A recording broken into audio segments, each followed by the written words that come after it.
Hare Krishna everyone, we're continuing to read the Teachings of Lord Kapila, the book by His Divine Grace, Srila A.C. Bhaktivedanta Swami Prabhupada, Chapter 15, Meditation on the Lord's Transcendental Forms. Actually, I did record the episode yesterday, but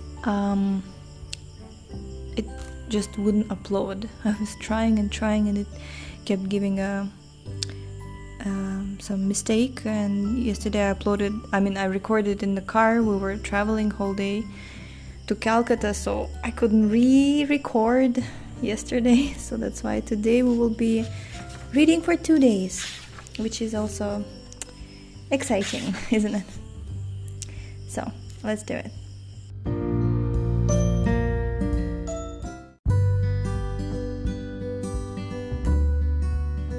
Krishna descends to please his devotees and destroy the demons. From the very beginning of Krishna's birth, demons were present. Kamsa advised his constables, quote, "As soon as Krishna is born, tell me, I shall immediately kill him." Unquote. He was always thinking of Krishna in this way, negatively. Similarly, we will find so many so-called religionists whose only purpose is to kill Krishna. Somehow or other, they try to take Krishna out of Bhagavad Gita. They will comment on Bhagavad Gita, but in their commentaries there will never be mention of Krishna. They will never say that Krishna is the Supreme Personality of Godhead and that he should be worshipped. This means that they are asuras, demons, although they may present themselves as big scholars. Somehow or other, they try to evade Krishna Bhakti, and their entire propaganda is aimed toward this.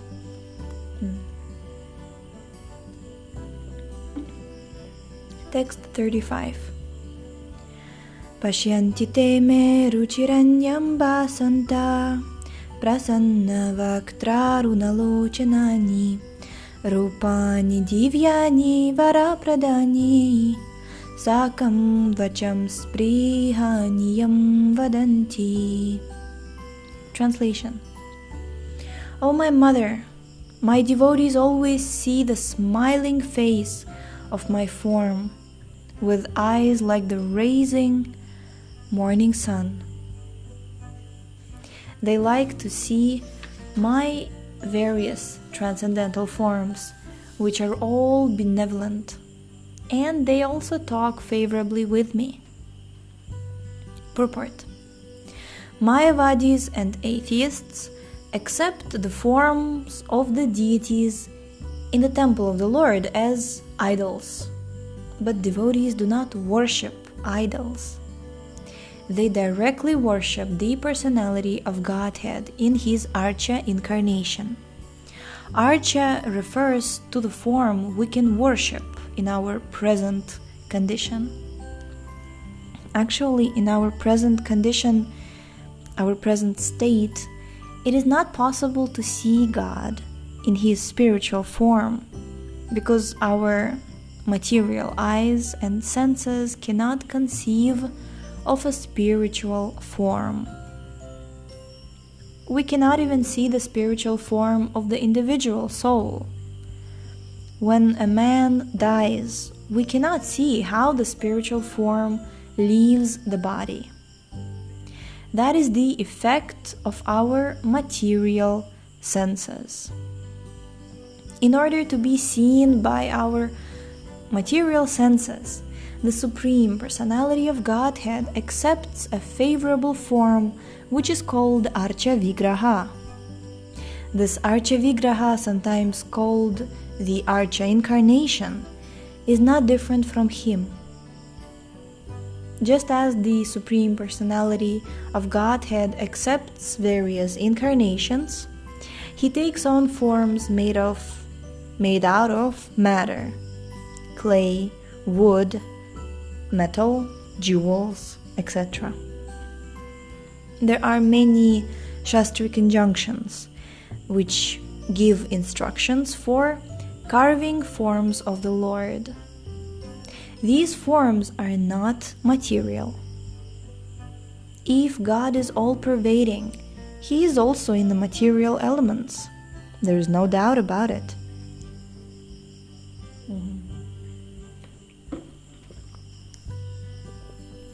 But the atheists think otherwise. Although they preach that everything is God, when they go to the temple and see the form of the Lord, they deny that He is God. According to their own theory, everything is God. Then why is the deity not God? Actually, they have no conception of God. The devotees' vision, however, is different. Their vision is smeared with love of God. As soon as they see the Lord in His various different forms, the devotees become saturated with love, for they do not find any difference between the Lord and His form in the temple, as do the atheists. The smiling face of the deity in the temple is beheld by the devotees as transcendental and spiritual, and the decorations on the body of the Lord are very much appreciated by the devotees. It is the duty of the spiritual master to teach his devotees how to decorate the deity in the temple, how to cleanse the temple, and how to worship the deity. There are different procedures, rules, and regulations followed in temples of Vishnu, and devotees go there and see the deity, the Vigraha, and spiritually enjoy the form, because all of the deities are benevolent.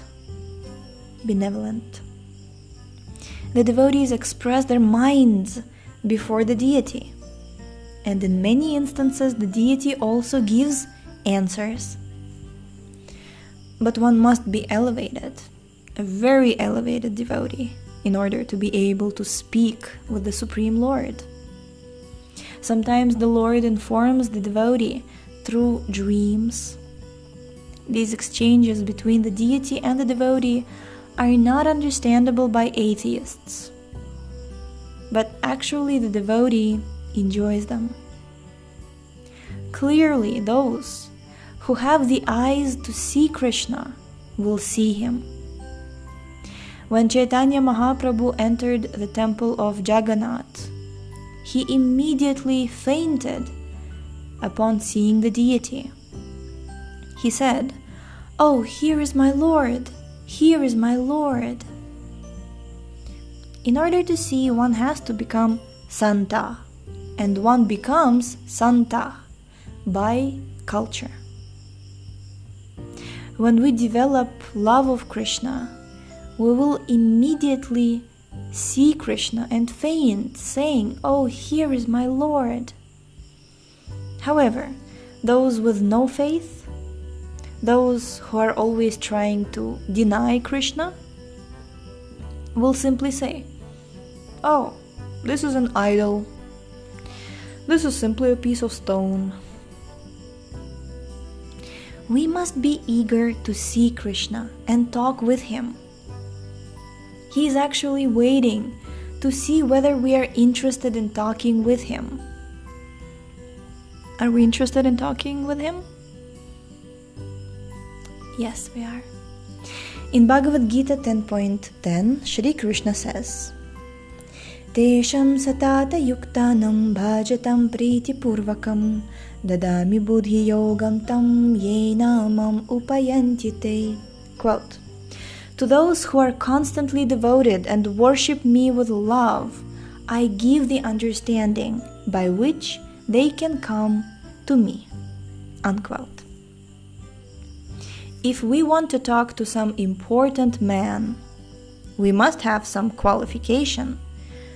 It is not that we can immediately talk to presidents or even to senators, just because we want to talk to them.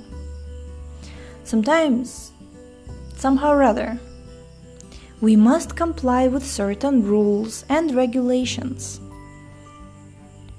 Krishna is ready to talk to us, and for this purpose he has descended in the Archa Murti, the deity, in order to be seen.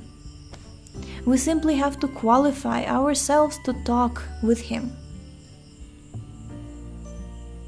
Okay, yesterday I stopped at this point and said that this is very incredible and very important point. Today I'm also going to do that, because just think about this. Krishna has descended so we could see him. We can see him. We can go to the temple, we can see, like in Mayapur, we see Shri Radha Madhava, we see Panchatattva, we see Nrsimhadev. And here Prabhupada says, we simply have to qualify ourselves to talk with him. He has made himself to be seen. He can hear us as well. We should just talk to him, face to face.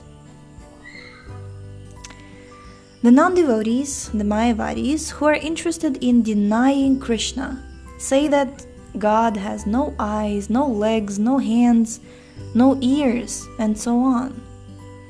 This is indirectly saying that God is blind and deaf, and that he cannot do this or that. In this way, they're indirectly insulting God. This is blasphemy. God does not want to hear such nonsense. Therefore, it is said in this verse, Sakam vacham sprihaniyam vadanti. By saying that Krishna is blind, that he has no eyes, no hands, no nothing, we are indirectly saying that Krishna does not exist. This is certainly not a favorable way to talk about Krishna. If we want to talk about Krishna, we must consult the Vedic literatures. Then we can understand how Krishna should be worshipped. In Brahma Samhita 5.29, it is stated, quote, Shri Krishna is playing on his flute, and his eyes are as beautiful as the petals of a lotus flower. He wears a peacock feather in his hair, and his form is very beautiful. Unquote. The Mayavadis say, just imagine some form of God. But God's form cannot be imagined. God's form is not imaginary, but factual. And this factual information can be received. We can receive it from the Vedas. When Krishna was present on this earth, he exhibited his form and activities. All of these are divine, not material. Krishna's body is Satchit Ananda Vigraha. It has nothing to do with anything material. He descends as a favor to his devotees, who are always anxious to see him. His first business is to give pleasure to his devotees, and his second business is to kill the demons, who are always giving the devotees trouble. It is the nature of demons to give devotees trouble. Just as in the West, Lord Jesus Christ was crucified because he was preaching God consciousness. Similarly, Hiranyakashipu tried to kill his 5-year-old boy, Prahlad Maharaj, because his son was talking about Krishna. There were many demons who tried to kill Krishna himself. Great demons like Putana, Aghasura, Bakasura, and Kamsa. Nonetheless, Krishna destroys them all by his omnipotence. Actually, everyone in the material world is more or less an asura, an atheist. if one preaches, one has to learn to tolerate the asuras and speak in such a way that they can also become devotees. We should always speak of Krishna in a pleasing way. Then we will be benefited. Another name for Krishna is Uttama Shloka, which indicates that he is worshipped by the best selected words. It is not that we should use any words we choose. There are many prayers in the Vedic scriptures and also in the Bible and Quran. Although the Christians and Mohammedans do not worship the deity, they offer prayers to the Lord, and that is also bhakti. Archanam Vandanam.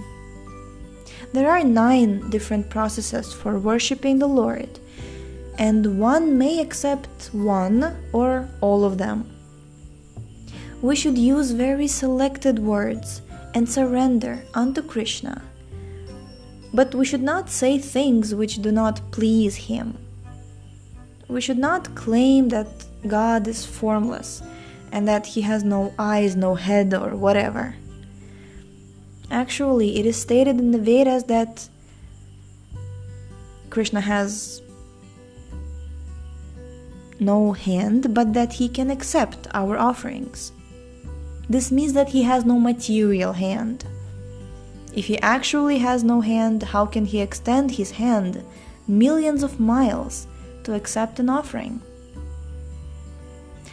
Galoka Vrindavan is many millions and trillions of miles away, but Krishna can accept whatever we offer. When the Vedas say that God has no hands, it is meant that he has no material hands. His hands are Satchit Ananda Vigraha.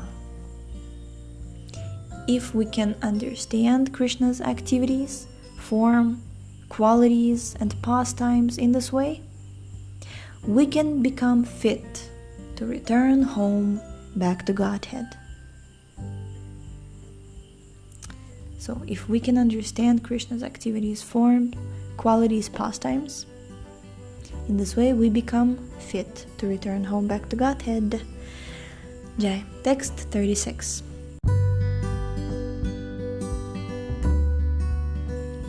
Text 36. Dardarshaniya vaya vairadara vila sahaseikshita vama suktaih hritatmano hrita pranamscha bhaktir anichato megatim anvim prayunkte. Translation. Upon seeing the charming forms of the Lord, smiling and attractive, and hearing his very pleasing words, the pure devotee almost loses all other consciousness. His senses are freed from all other engagements, and he becomes absorbed in devotional service. Thus, in spite of his unwillingness, he attains liberation without separate endeavor.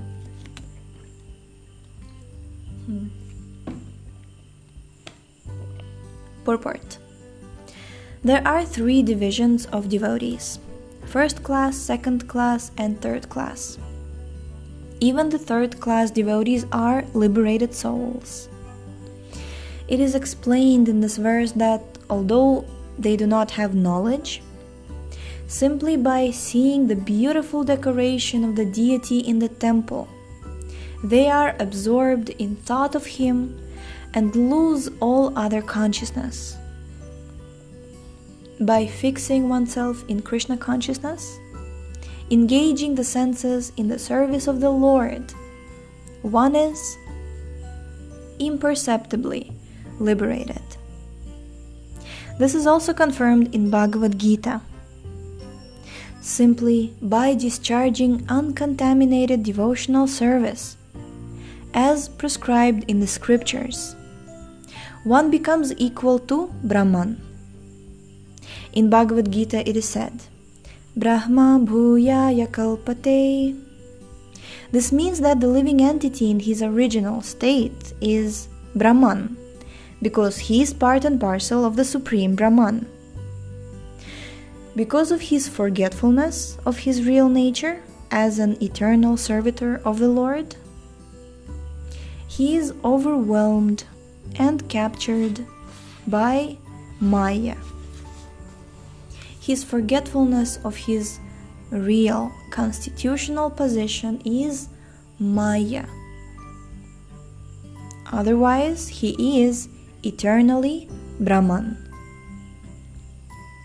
When one is trained to become conscious of his position, he understands that he is the servitor of the Lord.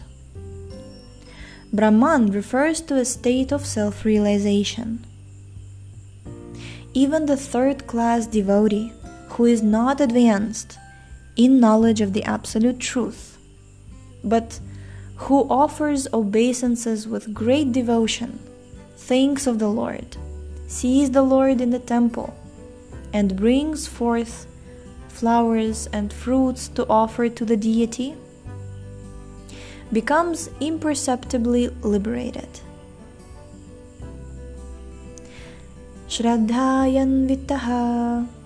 With great devotion, the devotees offer worshipful respects and paraphernalia to the deity. The deities of Radha and Krishna, Lakshmi and Narayan, and Rama and Sita are very attractive to devotees.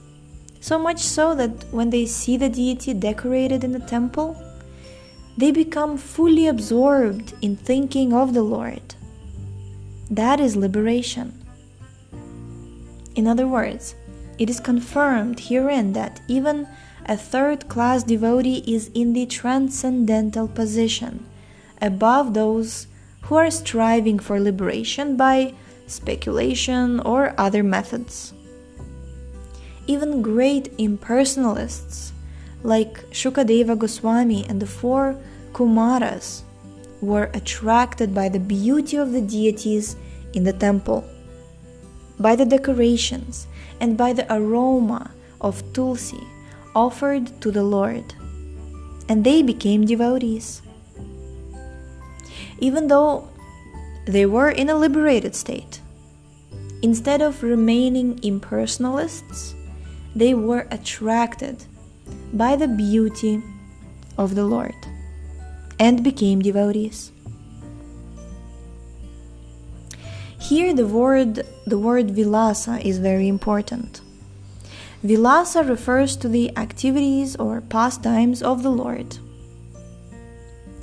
It is a prescribed duty in the temple worship that not only should one visit the temple to see the deity nicely decorated, but at the same time he should hear the recitation of Srimad-Bhagavatam, Bhagavad Gita, or some similar literature, which is regularly recited in the temple.